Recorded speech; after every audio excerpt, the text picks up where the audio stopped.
अत्यंत दुर्भाग्यजनक घटनाटे घटला एवं जो थे कि आज सकाळे जेहेतु पहड़ जिते खोलिला महाप्रभुंकर काली राति पहड़ पड़ा पर्यंत नीतिकांति ठीक समय थिला कहीं अधिकांश समय महाप्रभुंकर नीतिकांति डेरी हवा कारण राति महाप्रभु अनिद्रा होती काली किंतु 12टा सुधा समस्त नीतिकांति सारिकी पहड़ भी पड़ा एवं सकाळे पहड़ खोला हला बेलू दर्शन करने को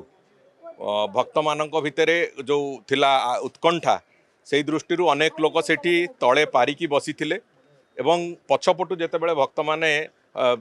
माड़ी आसिले पछपटू दर्शन करने पाखरु टिके सेतेबेले सेमानकु झुंटीचंती सेमान सेठी पड़ीचंती पड़िबा परे से भलिया भाव में टिके असुविधा होईची जो जहाँ फल कि दुर्भाग्यजनक भाव में 3 जनकर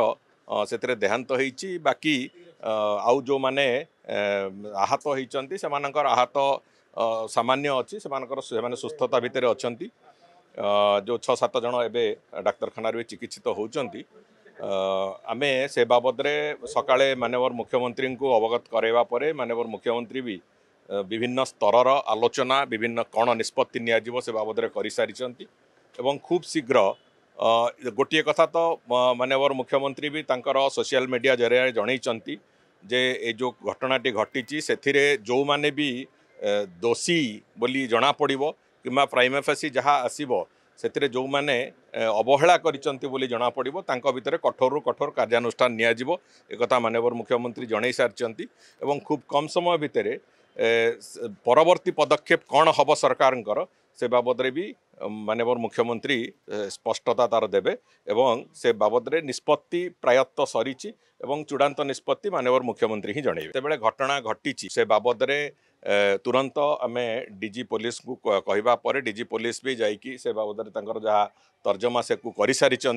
एवं से संपूर्ण घटनाक्रम को संपूर्ण घटनाक्रम को तार जो तदंत परिसर भितर को लेकिन से कथा को मुख्यमंत्री से अवगत भी कर सारी तेणुक जहाँ निष्पत्ति से बाबद हवा कथा खूब शीघ्र से निष्पत्ति उपरे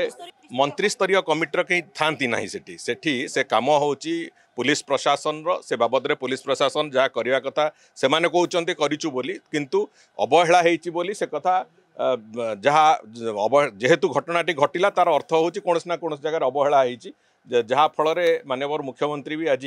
जगन्नाथ प्रेमी मानक मनरे जो कष्ट होता नहीं क्षमा प्रार्थना कर सरकार तरफ निजे माननीय मुख्यमंत्री क्षमा प्रार्थना कर